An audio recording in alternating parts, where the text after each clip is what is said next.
Stewart, how did you find Carnivore? Well, Dave, it's quite the journey for me, and I'll give you an abbreviated rendition of it. I was born in 1967 in California. I was adopted, and back in those days, it was closed adoptions. There wasn't these open adoptions we see today. And so the only thing I know from my adoptive parents about my birth mother was that she was a drug addict. And when they adopted me, I believe I was 2.5, 3 months old, and I left the adoption agency with a bag of medications. And one of them, they told me, was phenobarbital. Of course, my dad was a chiropractor, and so second generation. I'm a third. And so the first thing they did was they threw the bag of medicine in the trash can on the way out of the place. Now, of course, I'm sure I went through some pretty horrendous withdrawals. But that sets the stage for my health journey, I think, and that's why I bring it up. And so my folks moved back to New Orleans, where they're from, and started raising me. And I had childhood asthma, of which my dad, dealt with chiropractic and nutrition. They tried to limit the sugar intake, but back in the 70s and 80s, hey, it was everywhere, and it was easy to get by then, right? And so I was having some soft drinks and whatnot, but I was relatively healthy. And so let's fast forward into college. Start college. I go to the University of New Orleans, pre-med, and I'm thinking chiropractic, of course. And so you start with the stress, and of course you start the drinking. I'm from New Orleans area, right? So drinking alcohol was sort of everyone did it. I don't believe I had a problem per se, but we were drinking alcohol on the weekends, and of course, drinking soft drinks and eating fast food, whatnot. So go to chiropractic school, get to chiropractic college, and this is where the story, I think, really gets interesting. So my first week on campus, we are guinea pigs for the new interns, right? So we're fresh meat. They examine us. They take our blood. They x-ray us. They start whatever treatment they think is appropriate. So no big deal. So I start my classes, and about 3 or 4 weeks on campus, I get a phone call. And back in those days, there was no cell phone, and I didn't have a pager. I believe they called my apartment, and I was summoned to see the dean of the clinic. And so, wow, what's this about? So I remember going and seeing Dr. Larry White, who's since passed away, but he was quite the chiropractic clinician. And he introduces himself to me. And the first thing he says to me is, "Son, are you an alcoholic?" And I about fell out the chair because, of course, I haven't been on campus that long and probably only been to 1 or 2 parties. I don't believe I overdid it. And I said, "No, I don't think so. Why?" And he points to the x-ray and he says, "Well, you have hepatomegaly." And I said, "Well, what's that?" Of course, we haven't learned any of this at this point. He says, "You have an enlarged liver." And I said, "Really?" And he shows me the shadow of the liver on the abdominal radiograph. And I'm like, "Oh, okay." And he asked me a few more pointed questions, and I deny. I said, "I drink occasionally, but certainly don't feel like I have a problem. Don't drink every day. Don't drink every weekend. Been drunk a few times, but you know, I don't get it." Well, now I get it, because not only was I drinking alcohol on occasion, I was drinking about a dozen Pepsis a day. I was having I was having some coffee with my sugar and cream. Of course, I was eating conventional fast food, cheap food. I was a broke student. And so he doesn't think anything more of it. I carry on. Well, chiropractic school, a lot of folks don't realize it's equivalent to medical school. The only differences really are we don't study surgery. We don't study a lot of pharmacology. We studied some. We go more into the musculoskeletal, biomechanical, neurological realm, right? And then nutrition. And so it's pretty, the average chiropractic semester is about 25 to 27 hours. And half of that's labs, so it's even more hours. You don't work when you're in chiropractic school. And so I was trying to be a high achiever, but, competing for that top spot in my class. And I was doing well. And along comes the fifth semester, and 31 hours of what we call hell. It should have been the first semester to weed you out. And so, nonetheless, I hit the wall. And my dad, when I told him what my symptoms were, which was disequilibrium, I know now, I called it dizziness then. I had, I was very lethargic. I had dizziness. I went to the ER for the first time in my adult life, and of course, that was a waste of time. And my dad said, "Well, you just have adrenal fatigue. You know, you're just stressed out," which I'm sure was part of it. But now I know it really was, you know, my body hit the wall with the metabolic issues that were coming. And so I struggled the last half of my, because chiropractic college is 10 semesters. The last 4 semesters is really clinical. So I got through it. You know, I was a good student. I made it and graduated. Came back home to New Orleans and started practicing with my father. But I was still dizzy. I didn't tell you, when I did go see the chiropractic professors on campus with my concerns, my problem, and they came up with a myriad of thoughts, and nobody could make any sense of it. So then they sent me to their medical friends, and all they did was take my lack of money I had, doing a bunch of tests, MRIs. Back in those days, the MRIs, I had a cranial MRI. It was a whole hour in that tube, and quite the experience. Of course, they didn't see anything, no demyelination, no tumors. I went to an ear, nose, and throat guy who did what's called a caloric test. They should always tell you shouldn't eat before a caloric test. It's quite the experience. The ENT said, "Well, there's something going on in your brain, but we don't know what." Nobody gave me any counseling on diet or concern about that. So I just suffer through it, get back to New Orleans, start practicing with my dad. I've always been a fisherman, so I use fishing as my way to decompress myself from all that college. And I felt a teeny bit better, but still was suffering through it, was struggling, trying to, you know, get my practice going because I didn't feel well. So we carry on. I'm married, have a son, going through life, but I'm struggling, you know, health wise, and taking vitamins and whatnot, trying to get some rest. And along comes Hurricane Katrina. You may have heard of that one. And after Katrina, I completely quit alcohol. Not again that I thought I had a problem, but I did not feel good when I would drink. You know, some of my friends, we'd have a night out, and they'd be next day they'd be bounced back, ready to rock and roll, and I'm dragging for a day and a half, 2 days before I start to feel human again. And so I'm like, yeah, this isn't worth it to me. So I just, you know, didn't have it anymore, and I haven't had alcohol since 2005. Well, I might have felt a little bit better, but I believe I was still drinking soft drinks and eating candies and whatever, you know, refined carbohydrates, all ultra refined carbohydrates that are out there. Still suffering with the disequilibrium, the fatigue, gaining a little bit of weight. I was never huge, but, you know, I was 15, 20, 30 pounds maybe over where I should have been. So chiropractors, like most licensed folks, have to take continuing ed. And I had the great fortune, by just dumb luck, of getting a seminar with a guy by the name of Dr. Dan Murphy. He's a chiropractor. And it was a nutritional lecture. It wasn't a biomechanical or a musculoskeletal lecture. And about an hour into that, because it's 15 hours for continuing ed, and they make you sit through it. It's not like the old days where you could, you know, leave. So I always make sure I find a good speaker now.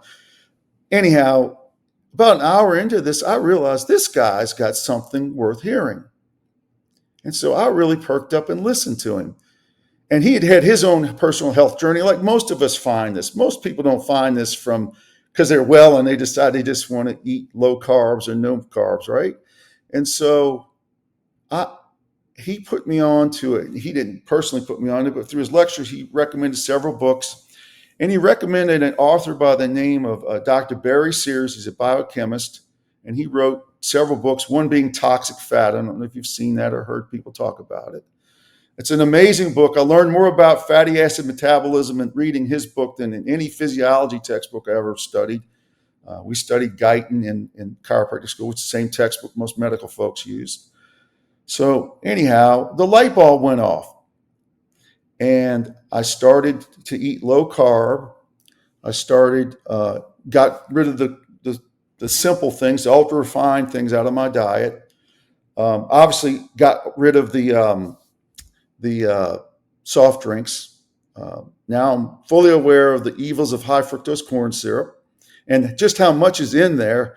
I don't know if anybody's ever talked to you how they get that much sugar in a soda pop can, but it's called supersaturation. If you've ever tasted a fountain drink before the soda water hit it, it's so sweet you can't stand it.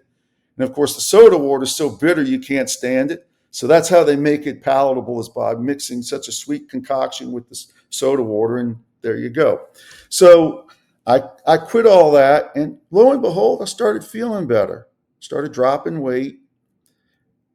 Started exercising because, of course, when you don't feel good, it's tough to exercise, right? And chiropractors, we're supposed to be exercise experts, us and physical therapists. So I got my act together, and man, I was on quite a tear with patients. Seeing that, hey, this is one of the reasons why you're here. You're not just here because you slipped a disc, you herniated a disc, or you pulled a tendon or a muscle. You're here because you're systemically inflamed. And for about 4 years, I was on the straight and narrow. But I'm sure you're familiar with Dr. Rob Cyrus, the carb addiction doc. Well, sugar's addiction. It's an addiction. And I'm sure I started going back to it very slowly, but surely it ensnared me back in its grip. And, it's amazing how an addiction, and I do see it as an addiction, no different than alcohol or drugs or whatever other addictions that exist in our world. And, I gained weight, got, not lazy. I'm not a lazy person, but lethargic, didn't have the energy to accomplish everything I wanted to do. Kind of gave up on teaching patients because, hey, it's New Orleans and beignets and king cake and you name it. It's tough to diet here in this town. There's something all year long to wreck a diet here. And so, long story short, about the last year and a half before I went back to eating right, I was pretty sick. I was struggling again. And what really scared me was the brain fog, because I'm 58 and I went, golly, I'm too young to get dementia. And I would think about toxic fat from time to time, but what really spurred me was somehow Dr. Annette Bosworth's video popped up on my YouTube channel. I guess because I sometimes would look at health stuff, and something about her delivery caught my attention. And it might have been the sardine challenge, or something to that effect. But I made the decision that I was going to kick the carbs to the curb again. And within 3 days of kicking the carbs, the brain fog started to lift. The fatigue started to lift. The other thing I mentioned to you in an email was that the other thing that got my attention, Dave, was a lot of somatic pain. I had a car wreck that injured my neck. I didn't have surgery, but they recommended it. Certainly have some concerns there.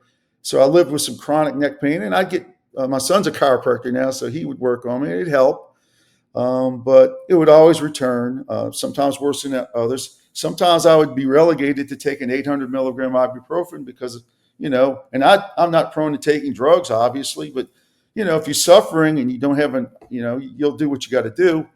So long story short, I injured my right lateral elbow, what they call it tennis elbow, lateral epicondylitis, last November.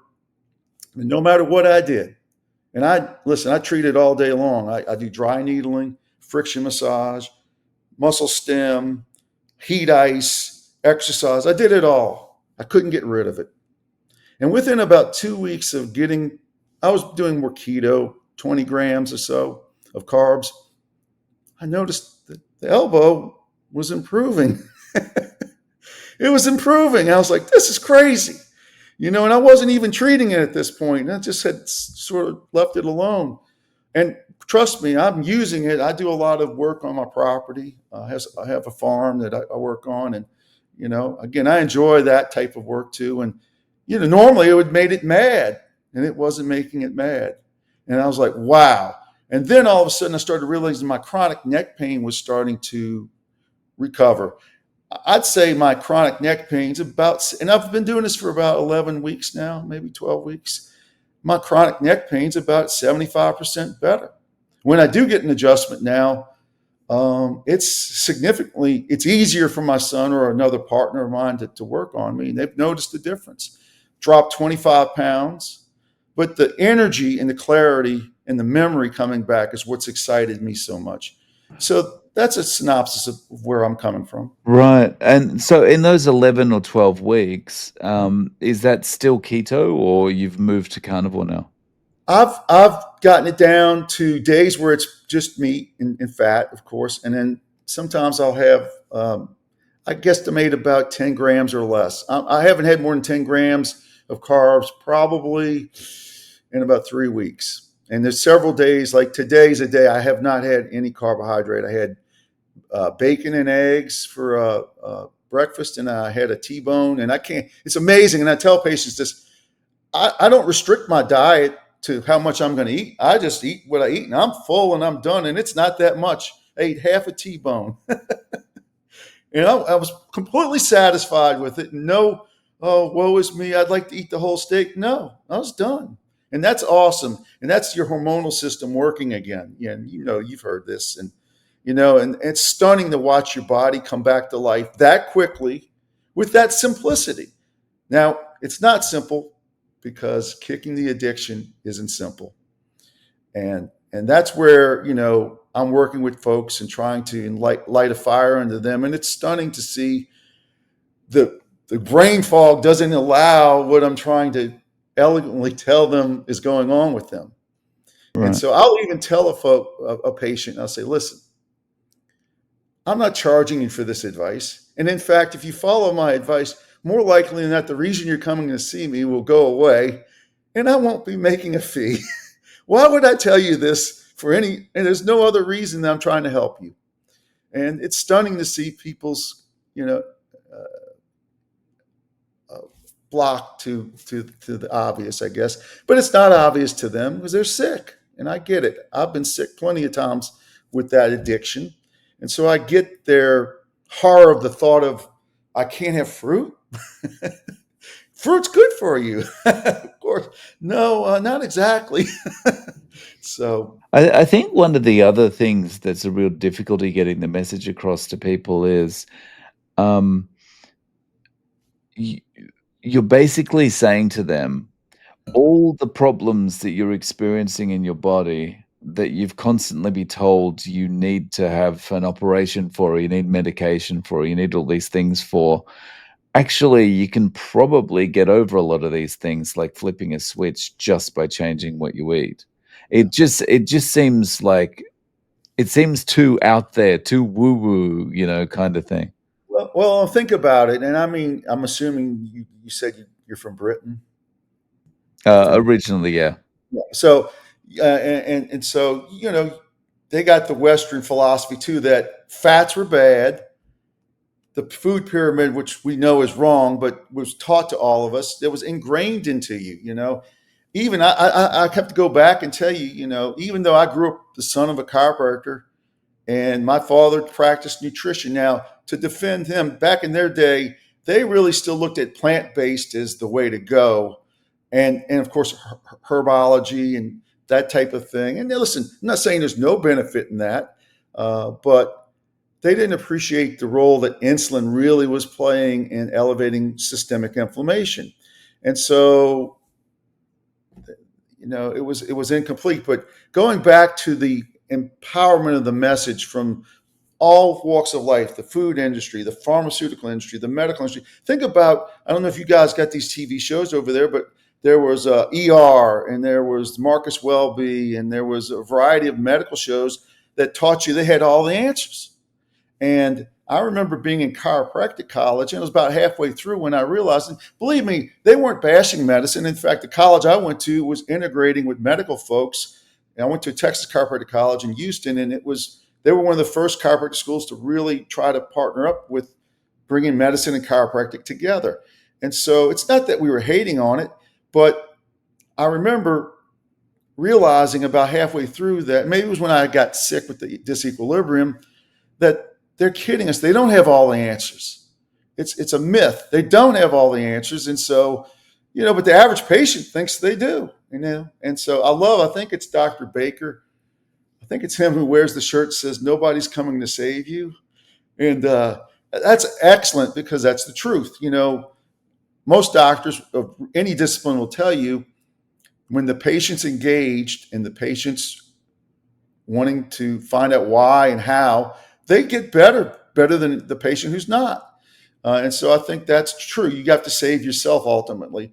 And that's looking at me with my own journey, and I've been through that ups and downs of carb addiction. I think what you just said there is really important to take note of. Like when the patient's engaged, that's the patient that tends to get better.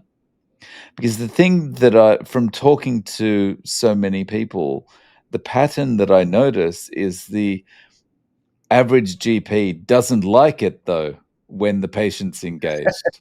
Because it's like asking questions that I might not have answers to, or asking questions that threaten my ego or something like that. It tends to be like the average GP is just not into being questioned. Well, my best friend from high school, we were still very close. Don't have best friends at 58, I guess, but great, very close friend of mine. He's listened to me. He heard me years ago, and he straightened his act up. He's got a family history of cardiac death and that type of thing, and so he had some motivation, I guess, And he fell off the wagon too. And we were old fishing buddy. We were fishing about a month and a half ago, and I told him, "Hey Billy, I'm so excited. I feel so much better." I told him what I was doing. And he says, "I got to clean it up too." So he did, and he just went and saw his GP, and his cholesterol, I think his LDLs were 140, and so his GP was like, "I think you need to take a statin." And of course, he stood up because not only he watches you and he watches Dr. Ken and all the popular ones on YouTube, and he knew his stuff. And he backed that poor guy down into a corner, and he says, all right," and he made him order him a coronary artery calcium score because he wants to see it. Because I told him I thought it'd be a good idea, and so yes, but listen, as you've heard from the medical doctors themselves, they're taught as a pharmaceutical solution to it. They're not taught that there's a dietary solution to it. Me as a chiropractor probably should have known better. But I always like to tell people, the difference between ignorance and stupidity. Ignorance is you weren't taught. Stupidity is you were taught, but you still don't listen. Well, I was stupid. Trying to get patients and people to see the light. And I believe it's the Homestead guy, Kerry, is that correct? And Kerry, yeah. Yeah, he was on. I saw you with him not too long ago, and he was talking about wanting to, be that thump the table and, witness to this, if you will, that the power of this, and and certainly in my position, I'm in a little better position to do it, but you still run into that resistance. That no, fat is bad, and you have to eat vegetables and certainly have to have fruit and all this and that, and so that's what's stunning to me. And I'm one of the reasons I wanted to do this with you was to give that story out. We see that in clinical practice, trying to give folks that help. And I was doing that prior, although it was more low carb. I don't believe carnivore. I don't remember the word carnivore 12, 13 years ago in this circle, but it might have existed and I just didn't hear it. So, do you feel that it's getting easier to talk to patients about this? Well, it's like anything. I have to read the room, and this is something that might be obvious, but people have to get sick to hear it. So if I'm talking to a 25-year-old otherwise healthy person, maybe slightly obese, has the beginnings of metabolic disease, but they don't feel bad yet, really, they're not going to hear it. The average 25-year-old who thinks they're healthy isn't going to hear it. So it's the people who have the type 2. I had a woman the other day that's type 2. By the way, let me mention this because I think this is an interesting thing to your audience might appreciate. Just a little digression into diabetes because, of course, this is the big player here, right? And we were taught in differential diagnosis that if somebody was under the age of 50, you did not need to consider type 2 diabetes as a differential for the diagnosis because it didn't happen. Remember, it used to be called adult onset diabetes, you know? And so I was out of practice maybe 2 or 3 years, and a 33-year-old female comes into me and she says she's type 2. And I said, you must be mistaken. You're too young. You probably have type 1 or you don't have it. And she says, no. And she got me her blood work. And, you know, back then they didn't do A1Cs, but the glucose was jacked up. The triglycerides were way up and she was obese. And I thought, well, maybe it was a one-off, correct? But it wasn't. And now I'm sure some of you guests or you may be aware of, you see adolescents with type 2 diabetes. Well, we don't evolve like this, you know? And so I think it's really the issue at hand. I mean, there's so many things that go with the metabolic issues, but that's the one that is just is not just, it's clobbering the United States. And I'm sure that any part of the world where this diet has gone to, you know? Yeah, it's interesting, all the diseases that were adult onset diseases or the diseases of alcoholics and all this kind Yeah. of thing. Now elementary school kids are getting it. Fatty Type liver. 2 diabetes, fatty liver, yeah. I had fatty liver when Dr. White brought me in his office. We just didn't, his training was to have a liver like that. You were either had hepatitis or you were an alcoholic. It wasn't appreciated that it was fructose. So, and that's a great one to try to overcome is fructose because people say, well, it's fruit sugar. Sure, it's good for you. I say, no, it's absolutely the worst thing you can do. So it's kind of funny having to combat society's, preconceived notion of what's healthy and what isn't. Hmm. I think the thing that really opened my eyes early on and made me convinced I was doing the right thing by eating this way was the talk I saw Dr. Robert Lustig do and the study that he's done, which is basically fructose is alcohol, the Yeah. way it acts in the body, it's does the same thing in your liver. It hits the liver the hardest. I mean, and I'm living proof of it. I'm getting ready to go do some labs. I'm going to go get a coronary artery calcium score. Being adopted, I have no idea, what my family history is. So I'm going to take that to heart and go do it myself. Last time I looked at some labs, they were pretty okay. But, looking at I bought Dr. Ken Berry's, Common Sense Labs. And of course, he brings down these wide references to more narrow references of where you want to be. And I agree with that. Uh, I want to talk a little bit about omega-3 fatty acids, though. I don't hear a whole lot of that in this space. And then that Toxic Fat book written by Dr. Sears, which is an '08 edition. I don't know if he's still writing or publishing, but man's brilliant as far as I'm concerned. And he really was talking about this, and he calls it silent inflammation. But this is what this is what woke me up. He calls it the perfect nutritional storm. He said when cheap carbohydrates became readily available with cheap seed oils, so that's corn and soy and safflower and canola. And then at the same time, we stopped eating so many fresh things like fresh fish that carried the omega-3s. It set the stage for the systemic inflammation to become such a big player across so many genetic spectrums, right? And so what happens there is we're eating the carbs, which increases our insulin, right? And we're eating all these seed oils that are usually mixed in with these carbohydrates that are driving omega-6. And omega-6 gets broken down into arachidonic acid or DGLA, and I'm being simple here just so that the audience doesn't get too lost. And DGLA makes fat hormones that are restorative or anti-inflammatory. And the arachidonic acid is a pro-inflammatory precursor to fat hormones that cause our inflammatory response. And you can look at Dr. Berry's book and you can look at Dr. Sears' book, and they talk about something called an arachidonic acid to EPA ratio. And they say, looking around the world, the healthiest people, the ratio is between 3 to 1, 2 to 1. So that's arachidonic acid to EPA. And I did the testing. I had a lab that did that type of testing, and I did about 50 or 60 patients back in 10, 12 years ago. And I never saw anybody below 10. I was a 13 when I got tested, and I got it down to 3.5 the last time I checked it before I fell off the wagon. And of course, I felt wonderful. It was amazing, because I brought down my omega 6s and I brought my omega 3s up and got that ratio right. But I saw if you were diabetic, you were 25 to 1 or higher. And it was just a given.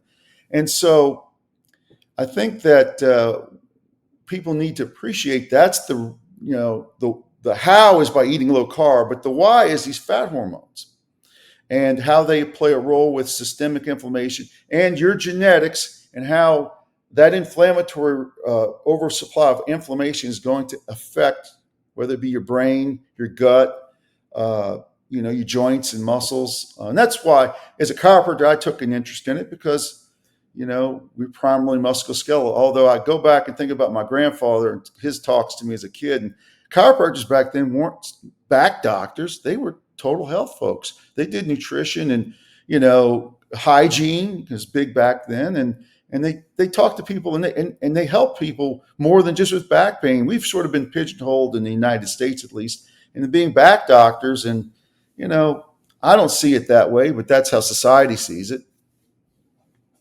Well, certainly from the chiropractors I've spoken to, including yourself, I mean, for me, it feels like if you actually want to get a holistic view and a holistic kind of treatment for what is ailing you, a chiropractor is a much better option for you than just going to a regular doctor, because a regular doctor is going to look at the symptom and go, okay, well, this medication is going to work for you to cover the symptom up. Well, it's like anything in my profession. You can find amazing healers to charlatans. And I guess that's in any business, but you can find that in my profession. I think that there are a lot of good folks out there that are doing it for the right reason, not just to make a buck. But let me go back to the tenet of chiropractic, which I think is a good one. And they call it the equilateral triangle of health. So the basics in the center of the triangle is homeostasis or health, right? And on each side of the triangle, the three-sided triangle, you have physical, you have chemical, and you have psychological. And they all have to be in balance to be in homeostasis, right? And so what we're talking about here today is more or less a chemical imbalance. Well, think about all the anxiety. In fact, that's one thing I did suffer with too, was anxiety. Terrible anxiety.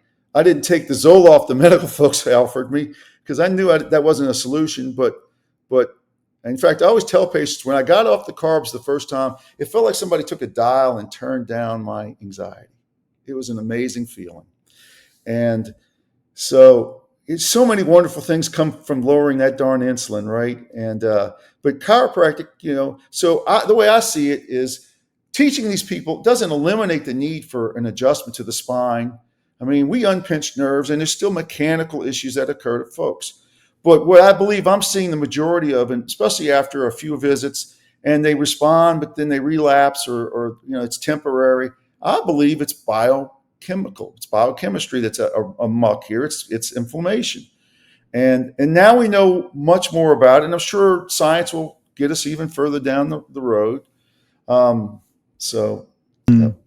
Yeah, it seems to me like no matter what it is you're suffering from, whether it is something mechanical or something else, getting the inflammation down is going to put you in a place where it might not fix it, but it's going to make, if it's, assuming it's a muscular thing, it's going to make resetting it a lot easier Oh, because no, you're going to recover better, right?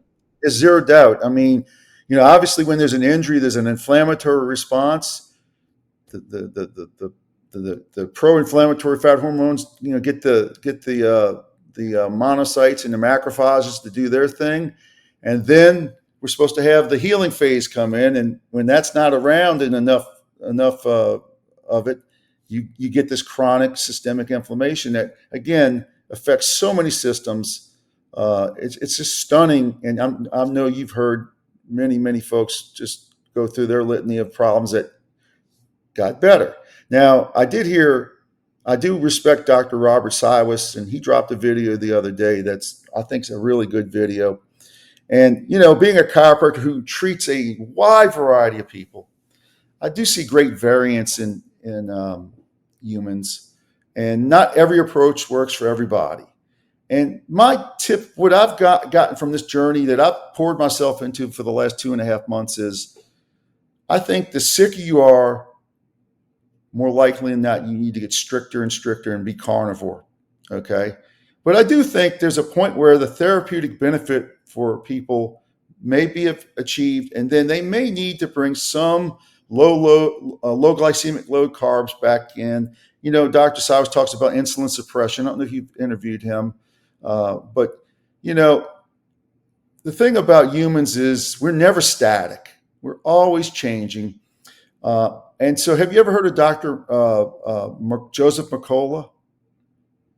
Yeah, he's an osteopath out of Chicago, I believe, and I followed him for many years. And he had I don't believe he takes any certain position on whether you should eat carnivore or you should be vegan.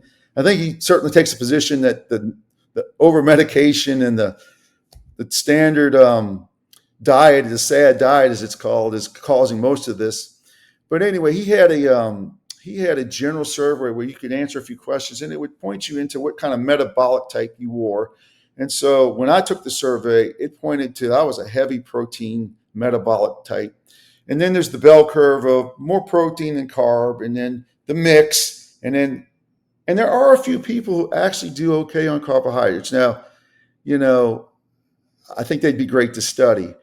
But I think the vast majority of people are in that mixed protein area, and they're going to do great by getting, well, again, I don't think there's any argument, Dave, that getting the refined, processed, wheat-based garbage out of our diet is a no-brainer. I think the argument then comes down to, well, how much vegetable? Can we have some fruit? Are the polyphenols really required? Where are you getting your vitamins? And so, I've listened to Dr. Ken Berry extensively, and he makes some great points, and certainly not going to be malnourished just eating meat. You've been a carnivore for quite some time, I believe, and you don't look like you have scurvy to me. Yeah, I'm still waiting for the scurvy to kick in. Well, I'll tell you something interesting about that. My gums would bleed when I'd floss, and they don't bleed anymore. Another thing, I was telling my wife this, and this is crazy, but I forget if it was Dr. Bosworth. I forget. I've listened to so many videos on this. I've lost track of who said what, but I don't hardly get any plaque on my teeth anymore. And it's stunning. I still brush my teeth, of course, but I don't get any plaque on my teeth, not to any great degree, and it's stunning. Even though I know the science behind it, to experience it and want to give that to people, it's stunningly energetic and enthusiastic. And it's tough not to beat people over the head with it, because you want to see them get better. I do, at least. And some people have heard it. I've got some patients on the journey. I have one fella, he already had a heart attack. He's 40, late 40s, not quite 50. He's already had a heart attack. Wow, that's young. Yeah, he had it years ago, actually. And of course, they put him on the standard low fat, carb-based diet, more vegetables, lean meat, and he just kept gaining weight. And he came to me for of all things, tennis elbow and some low back pain. And we started talking, and I shared him my success, and I guess he was ready to hear it. And he's had a few stumbles here and there, and most people do. But at the end of the day, he's lost like 15 pounds. His elbow's gotten better. And he still comes to me because he really wants to talk to me about staying on track, because it's so easy to go to a party.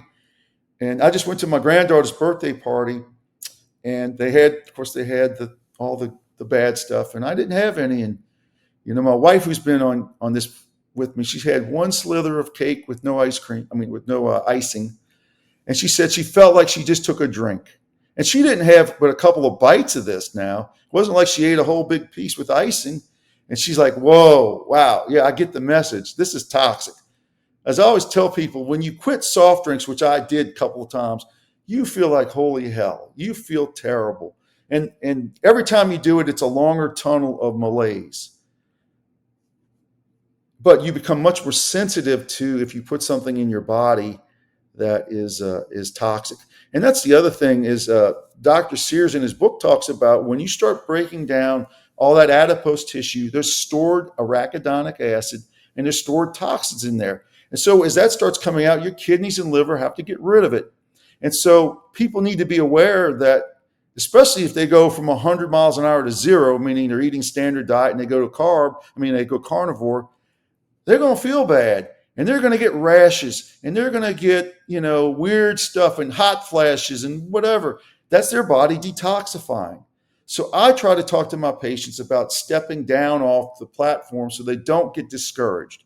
Because what you don't want somebody to do is, oh, this is bad for me. I'm going back and eating a standard diet. And they run away from it, right? It's like when I get a new patient to chiropractic and they've never been adjusted and they're scared. I've had people tell me they thought I could break their neck or kill them. I remember asking one lady, she thought I could kill her. And I said, well, why are you here? And she says, well, I've tried everything and I'm desperate. And I said, well, I thought to myself, I know I'm not going to kill her, so I've already won. But I don't want, so when I have a patient who's new to chiropractic, I don't go in there gangbusters and do the flying 7 adjustments that make a bunch of noise. I ease them into it so they gain their trust. They when they say trust you, then that helps them move along and get the result. Because that's really all that matters, is that the patient or the person gets the result. And so I think that it's important for people that are skittish and are mistrusting that, hey, eating all this fat isn't going to cause me a heart attack. Not eating fruit, I'm not going to get these vitamin deficiencies. I think it's important that they step down and take 4 to 6 weeks maybe to get to where they're keto or even carnivore. And I think it's a natural progression. I've heard enough people say it, just like myself. As I've stepped it down, I'm getting more and more restrictive and I feel better, And so, again, will I stay carnivore forever? I don't know. I think what happens is when you get to that plateau of wellness, then you can experiment with bringing in maybe some asparagus, right? Or some cabbage or whatever fancy things you want to try. Obviously, not corn and not Irish potatoes and whatnot. I loved Irish potatoes. And so, then you can see how your body responds. I mean, it won't throw you into a healing crisis, but you eat a piece of birthday cake after doing this, you're going to feel it. Right. So, you know, when you think of where we are, I mean, people are pretty unhealthy, generally speaking. Certainly compared to when we were kids, Um, because it was like sugar was big back then because it was all the low fat was the craze back then, but people were still cooking at home a lot and eating actually whole foods and whatever. Um, but things have got progressively worse, and we're in a bad state now. Where do you think this is going? Do you think we're going to arrest this over the next 10 to 20 years, or do you think it's just going to get worse? Well, I have mixed views on that. Again, I come back to Dr. Baker. You have to save yourself. I think people like you, me, and all the other folks that are on social media and the practitioners that are waking up from their own healing crises and are teaching this to folks. I think that that's the ground roots way we're going to do it, because the interests at hand, the pharmaceutical industry, the big medicine, the big medical corporations, they're not interested in this. They don't want to hear this. I mean, there's no money in it. In fact, as I've told patients, I think I said it earlier, if you follow my advice, you're not going to need near the care from me. I'm gonna have to go sell cars or something, I guess. but but I think it will happen. I think, listen, here's a basic tenet, I think, is that the truth always comes to the top. And they can only suppress the truth for so long before people are desperate for the truth and they'll see it and they'll come to it and they'll come back to eating in our ancestral ways. And I had a lady the other day that was, well, what do you mean we can't have fruit? And I said, well, listen, our ancestors might have had fruit for 2 to 4 weeks, and it was a way for them to fatten up so they'd survive the winter. And I said, they didn't eat it every day, all year long, and they could go to any grocery store and get all they want and gorge on it. Think about that. And she says, you're right. I said, people had animals and they scavenged and they hunted. And, crops were really rather late into our evolutionary journey here. Um, have you ever read the book or heard of the book Wheat Belly? Yeah, by William Davis. Okay, yeah, that's correct. He did a lot. A lot of people did wake up with his book. I think having the credentials of being a medical doctor, gives them a little more in society, a little more weight to influence folks. If I wrote the book, it'd end up in the dumpster probably. But I give him a lot of credit for calling out. I was one of those nerdy kids that would watch the nightly news in the '70s with my parents, because you remember that was all we had. There was no cable and obviously no internet. And every evening the stories would start with world hunger, right? The kids in Africa and whatnot, and you'd see the terrible effects of starvation. And so there was all this. And so remember, they genetically modified the wheat, and Dr. Davis points this out in his book. And I believe the yield per acre is like 10 times what it was. And so we've solved world hunger, right? But I believe he states the glycemic load on wheat in any of its forms is higher than that of table sugar. And so I've told patients that over the years. I said, no, 7 grain bread isn't really any better than the white bread. Biochemically, when you consume it, boom, there you goes. And your pancreas responds by shooting up your insulin. And hey, here in New Orleans, we have French bread here. I don't know if you ever tried French bread, but it's an amazing bread, but it's no better or no worse. It's wheat. And think about all the wheat and all the boxed preparations. And it's just amazing. When you look around, you start reading the labels, you go, holy moly. Um, I believe, was it the founder of Gold's Gym? Oh, his name's escaping me. There's a famous quote from him at a symposium on healthcare, and he said, Jack Alain. Jack says, folks, it's simple. If God made it, eat all you want. If man made it, leave it alone. And basically saying all the chemical things they put together are really not good for you. And I think that's a pretty simplistic but true statement. Yeah, we're the only species smart enough to make our own food and dumb enough to eat it. Yeah, it's I was telling my secretary, I caught her about a month ago eating some Funyuns. And I said, 30, 40 years ago, I used to eat those. And then I tried them about 15 years, 10 years, whatever it was, when I cleaned up the first time. And I immediately spit it out because I'm like, holy moly, this is a bag of chemicals. This is gross. And, it's still stunning to me. And my dad, I remember him lecturing people and me about the ills of aspartame in the Diet Coke. And, it's stunning to me that people can train their brains to accept that as tasting good to their brains, but they can, and they do. In fact, you'll hear people who are addicted to Diet Coke say, well, I can't drink regular Coke. It's terrible.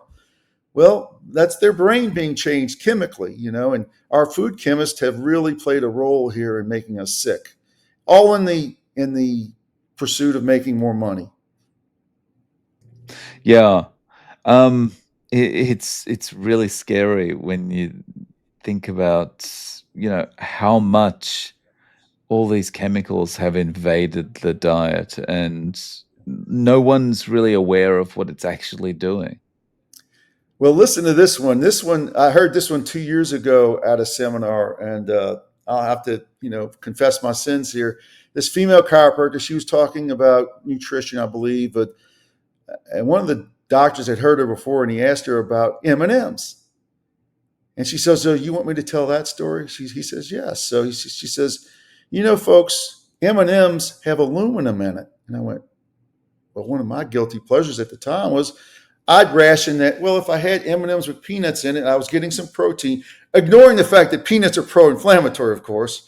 And I'd eat this, and I could have I love chocolate and peanut. And so anyhow, when I heard this, I'd spent my whole adult life avoiding antiperspirants with aluminum in it, trying not to drink things that in aluminum cans, and not cooking with aluminum because it's been associated with Alzheimer's, right? And here I am consuming these M&Ms, and she said you can't look at the ingredients on the pack because it's not gonna say that. You have to go to the spec sheet on the dyes. It's in the dye. Well, think of their slogan. They say melts in your mouth, not in your hands. Well, aluminum's an insulator.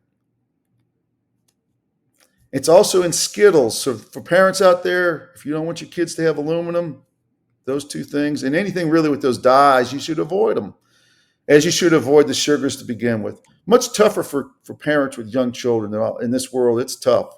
I mean, I imagine it's quite the to keep kids off these refined products. I mean, unless you homeschool them and basically keep tabs on them 24/7, they're going to get it. Yeah, it's very very hard when they're socializing, yeah. Um, so, Stuart, if people wanna reach out to you, is there any way they can get in contact? Do you have a website or any social media? I do have a website, beattycairo.com. I believe we have an email on there. I don't do a ton of social media. It's just not my thing at this point. But you know, I'm willing to talk to anybody that wants to get some advice from me, especially if they're in the area and they want the support. It's more about just pointing them in the right direction, and that's what I've always, my dad put that strong influence in me that your primary aim was to help folks, and you can make a good living, but you don't need to make a living where you fly your own private jet. Right. Um, yeah, no worries. Well, I'll link to your, website in the show notes. Okay. Thank you so much for coming on and sharing your story and experience. I really appreciate your time. Appreciate it, Dave, and keep doing what you're doing.